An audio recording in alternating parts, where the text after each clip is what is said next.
की आयतों के मिसयूज की बात हो रही है।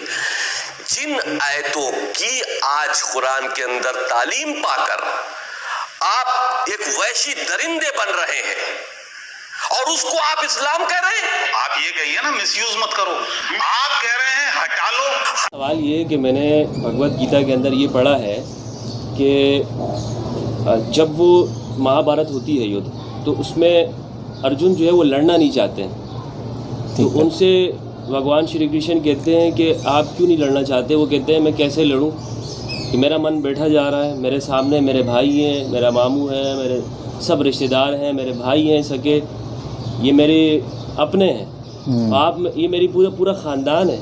अगर मैं इनको ख़त्म कर दूंगा, इनको मार दूंगा, तो फिर तो मेरे जीने का कोई मकसद ही नहीं रहा, मैं किसके लिए जीऊँगा। तो उनसे भगवान श्री कृष्ण कहते हैं कि ये तुम्हारे अपने नहीं हैं, और उनको फिर दिखाते हैं और कहते हैं तुम जिसे ज़िंदगी समझ रहे हो ये तो कुछ है ही नहीं, और फिर उनको आगे वाला वक्त भी दिखा देते हैं। फिर उनको ये बताते हैं कि ये तो जालिम लोग हैं जो इंसानों पर अत्याचार करते हैं, इनका तो विनाश हो जाना ही ख़त्म है, और तुम एक लड़ने वाले फ़ौजी हो, तुम्हें अपना काम करना है, वरना दुनिया तुम्हें बुज़दिल कहेगी। अब ये वाक़या बताने के बाद मेरा जो सवाल क्वेश्चन है वो ये है कि कुरान मजीद के अंदर भी कुछ जिहाद की आयत हैं, ऐसी आयत हैं जिसमें ये कहा गया है कि तुम उन जालिमों को ख़त्म करो, उनसे लड़ो।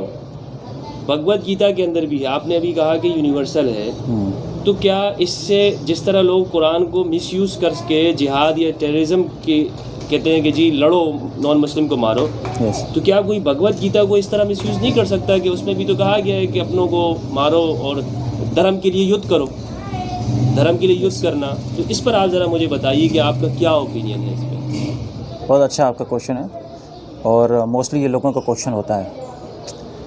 तो राइट आंसर ऐसा है कि सबसे पहले तो ये बताना चाहेंगे कि जो भगवत गीता फर्स्ट चैप्टर है, तो लोग यही समझते हैं कि भाई फर्स्ट चैप्टर में तो वो लड़ाई और वायलेंस के बारे में ही डिस्कस किया गया है, दोनों दलों की फ़ौजें आपस में आई हैं और उसकी जो है वो लोग जो पावर है उसके बारे में डिस्कस की जा रही है, पूछा जा रहा है। तो इसमें रूहानी ज्ञान क्या है वो तो मिलता ही नहीं है, लोग ऐसा सोचते हैं। तो एक्चुअली वो अध्याय को अगर हम जो डिवोटी है उसका भगवत गीता को जो समझ चुका है भगवान का, उसके साथ बैठकर अगर हम नहीं सीखेंगे तो वो भगवत गीता समझ में नहीं आएगी। और भगवत गीता का जो पहला अध्याय नहीं समझ सका वो बाकी के चैप्टर्स कभी नहीं समझ पाएगा। एक ये दूसरी बात है कि वो भगवान उनको कह रहे हैं कि आप अपने, ये तुम्हारे अपने हैं, इनको तुम मारो, राइट। लेकिन भगवत गीता का अगर हम बीच में से कोई एक श्लोक लेकर या एक दो श्लोक हम देख करके अगर हम पढ़ेंगे तो हमको समझ में नहीं आएगा, है ना। उसको सीरीज वाइज पढ़ना होगा, और अगर जो चीज़ नहीं समझ आती तो वो एक श्लोक फर्स्ट वाला, उसके फिर जो श्लोक आप पढ़ना चाह रहे हो वो श्लोक जो आपको चर्चा करनी है, और उसके बाद वाला वो सब आप देखो कि उसमें कह क्या रहा है, ऐसे उसमें एक्चुअली मैसेज क्या है। तो उसमें मैसेज समझ में आएगा कि एक्चुअल मैसेज क्या कहना चाह रहे हैं, क्या डिस्कस हो रही है।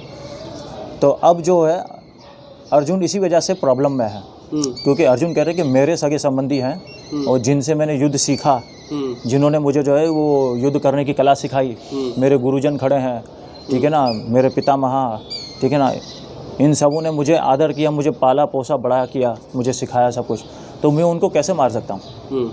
इन सब लोगों ने तो मुझे पाला है, यही बात है। हाँ, वो तो सब मेरे रिश्तेदार हैं, मेरे सीनियर हैं सारे, मैं उनके साथ कैसे युद्ध करूँ, ठीक है ना। तभी तो अर्जुन कह रहा है कि मुझसे गांडीव, मेरा जो धनुष है वो सरक रहा है, मेरे हाथ काँप रहे हैं, मैं नहीं कर सकता। वो रथ से उतर के नीचे बैठ जाता है। तो ऐसे बताया गया कि अर्जुन के पास भी नॉलेज थी, लेकिन वो नॉलेज जो कौन सी थी, वो प्रॉपर उनके पास ज्ञान नहीं था। आप समझ रहे हैं, उनके पास ज्ञान था लेकिन कंप्लीट ज्ञान नहीं था, है ना। उसके बाद धर्म की नॉलेज थी लेकिन कंप्लीट नहीं थी, है ना। जो भगवान कृष्ण जो उनको आदेश बता रहे हैं, जो उपदेश बता रहे हैं, उसको कहते हैं परो धर्म। यानी भगवान जो आपको ऑर्डर करेगा, जो धर्म बता रहा है, वो ही असल में धर्म होता है, जो भगवान कह रहे हैं। धर्मात् तो साक्षात भगवत प्रणीतम, जो भगवान ने बताया वही धर्म है, उसको हमको फॉलो करना चाहिए। सही है। अर्जुन जो है ये चीज़ नहीं समझ रहा था, और नहीं समझने की जो वजह क्या थी, वो थी अटैचमेंट।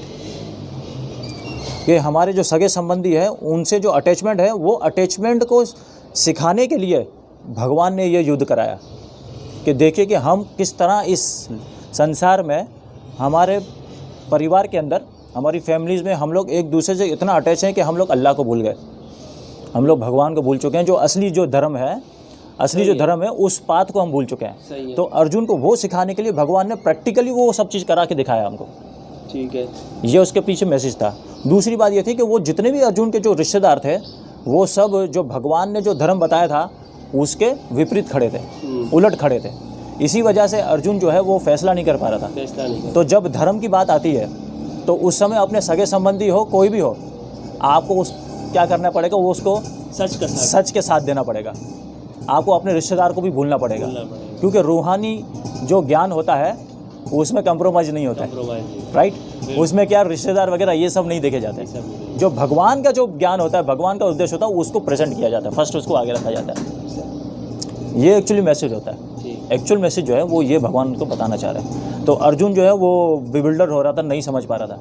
तो अर्जुन की अटैचमेंट को दूर करने के लिए, उसके जो ड्युअलिटी थी, उसके भ्रम को दूर करने के लिए भगवान उसको ये मैसेज दे रहे थे। बहुत शुक्रिया।